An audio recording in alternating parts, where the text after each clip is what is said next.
Welcome to the Read Aloud for May 15th, day 60.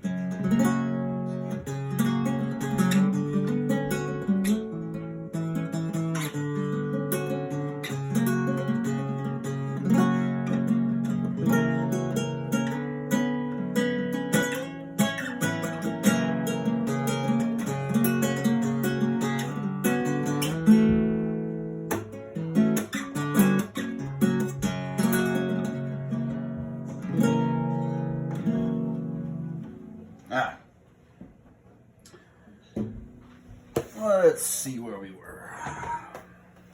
We are pretty close to being done. Help, help, help, the man was screaming. It's in my knickers. It's running around in my flaming knickers. Get it out. Someone help me get it out. Take it off your trousers, you silly slob, someone else shouted. Pull down your pants and we'll soon catch it. I was in the middle of the man's trousers now, in the place where the two trouser legs meet and the zip begins. It was dark and awfully hot in there, and I knew I had to keep going. I dashed onward and found the top of the other trouser leg, and I went down it like greased lightning and came out on the bottom of it. And once again I was on the floor. I heard the stupid cook still shouting, "It's in my trousers, get it out! Will someone please help me get it out before it bites me?" I caught a flashing glimpse of the entire kitchen staff crowding around him and laughing their heads off, and nobody saw the little brown mouse as it flew across the floor and dived into a sack of potatoes.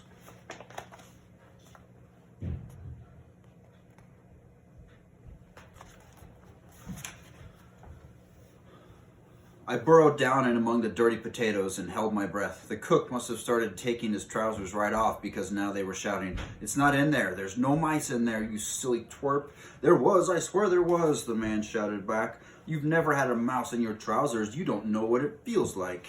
The fact that a tiny little creature like me had caused such a commotion among a bunch of grown men gave me a happy feeling. I couldn't help smiling in spite of the pain in my tail. I stayed where I was until I was sure they had forgotten about me, and then I crept out of the potatoes and cautiously poked my tiny head over the edge of the sack. Once again, the kitchen was all of a bustle with cooks and waiters rushing about everywhere. I saw the waiter who had come in earlier with a complaint about the tough meat coming in again. "Hey boys," he shouted, "I asked the old hag if the new bit of meat was any better, and she said it was perfectly delicious. She said it was really tasty." I had to get out of that kitchen and get back to my grandmother. There was only one way to do this. I must make a dash clear across the floor and out through the door behind one of the waiters. I stayed quite still, waiting for my chance. My tail was hurting terribly. I curled it around so as to have a look at it. About 2 inches of it were missing, and it was bleeding quite a bit. There was a waiter loading up with a batch of plates full of pink ice cream. He had a plate in each hand and 2 more balanced on each arm. He went towards the door and he pushed it open with his shoulder. I leapt out of the sack of the potatoes and went across the kitchen floor and into the dining room like a streak of light, and I didn't stop running until I was under my grandmother's table.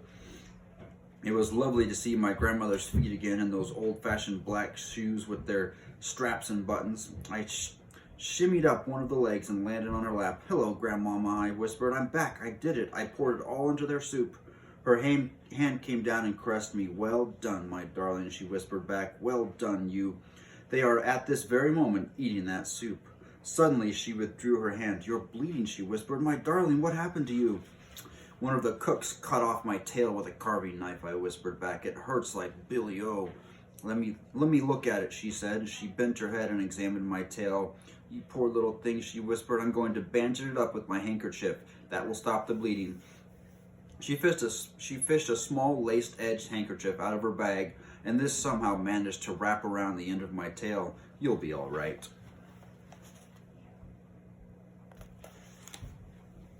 "You'll be all right now," she said. "Just try to forget about it. Did you really manage to pour the whole bottle into their soup?" "Every drop," I said. "Do you think you could put me where I can watch them?" "Yes," she answered. "My handbag is on your own empty chair beside me. I'm going to pop you in there now, and you can peek out as long as you are careful not to be seen. Bruno is there as well, but take no notice of him. I gave him a roll to eat, and that's keeping him busy for a while." Her hand closed around me, and I was lifted off her lap and transferred to the handbag. "Hello, Bruno," I said. "This is a great roll," he said, nibbling away at the bottom of the bag. but I wish there was butter on it. I peered over the top of the handbag. I could see the witches quite clearly sitting at their 2 long tables now. They had finished their soup and the waiters were clearing away the plates. My grandmother had lit up one of her disgusting black cigars and was puffing smoke over everything. All around us, the summer holiday guests in this rather grand hotel were babbling away and tucking into their suppers. About half of them were old people with walking sticks, but there were also plenty of families with a husband and a wife and several children. They were all well-to-do people. You had to be if you wanted to stay in the Hotel Magnificent. "That's her, Grandmama," I whispered. "That's the Grand High Witch." "I know," my grandmother whispered back. "She's the tiny one in the back, in black, sitting at the head of the nearest table." "She could kill you," I whispered. "She could kill anyone in this room with her white-hot sparks." "Look out," my grandmother whispered. "The waiter is coming." I popped down out of sight and I heard William saying, "Your roast lamb, madame. And which vegetable would you like, peas or carrots?" "Carrots, please," my grandmother said, "but no potatoes." I heard the carrots being dished out. There was a pause, and then my grandmother's voice was whispering, "It's all right, he's gone." I popped my head up again. "Surely no one will notice my little head sticking out like this," I whispered. "No," she said, "I don't suppose they will. My problem is I've got to talk to you without moving my lips." "You're doing beautifully," I said.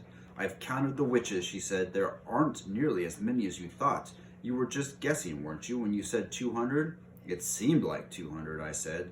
"I was wrong too," my grandmother said. "I thought there were a lot more witches than this in England." "How many are there?" I asked. 84, she said. "There were 85, I said, but one of them got fried." At that moment, I caught sight of Mr. Jenkins, Bruno's father, heading straight for our table. "Look out, Grandmama," I whispered. "Here comes Bruno's father." Mr. Jenkins and his son. That's the next chapter. Mr. Jenkins came striding up to our table with a very purposeful look on his face. "Where is that grandson of yours?" he said to my grandmother. He spoke rudely and looked very angry.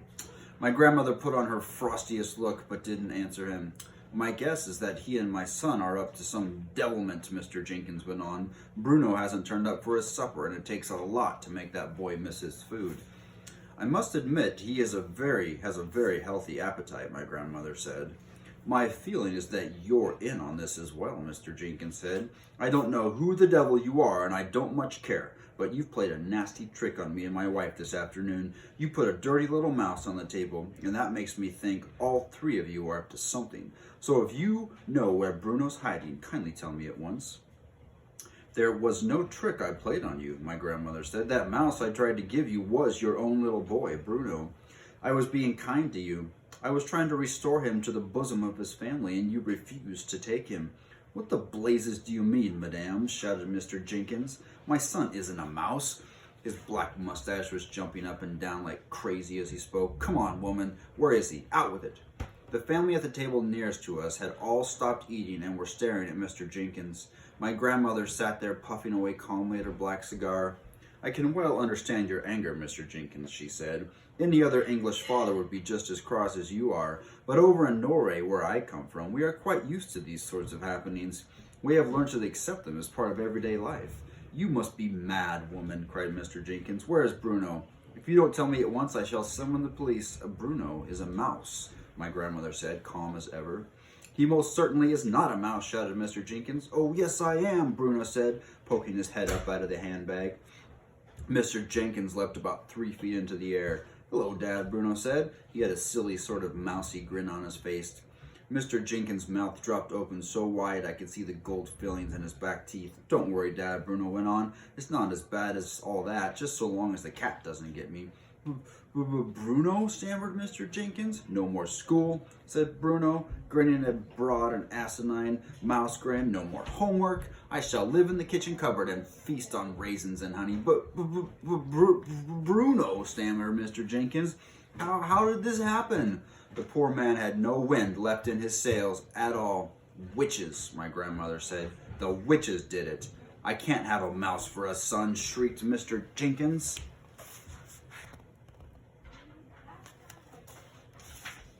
"You've got one, Matt," my grandmother said. "Be nice to him, Mr. Jenkins."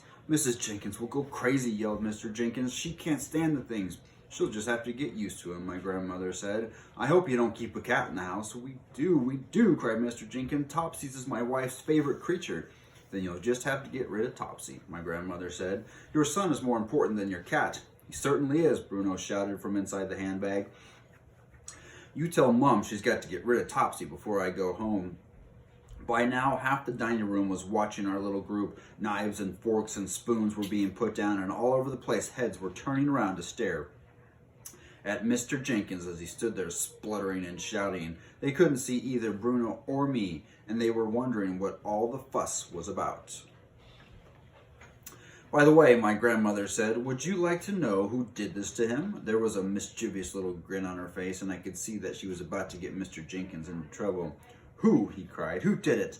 That woman over there, my grandmother said, the small one in a black dress at the head of the long table. She's RSPCC, cried Mr. Jenkins. She's the chairwoman. No, she's not, my grandmother said. She's the Grand High Witch of all the world. You mean she did it? That skinny little woman over there, shouted Mr. Jenkins, pointing at her with a long finger. By God, I'll have my lawyers on her for this. I'll make her pay through the nose.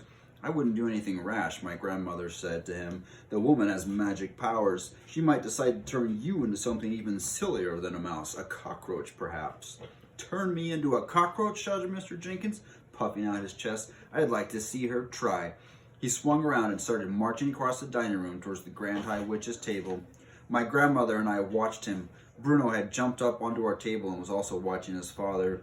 Practically everyone in the dining room was watching Mr. Jenkins now. I stayed where I was, peeping out of my grandmother's handbag. I thought it might be wiser to stay put. The Triumph. That's the next chapter, and we'll read it next week. See you guys.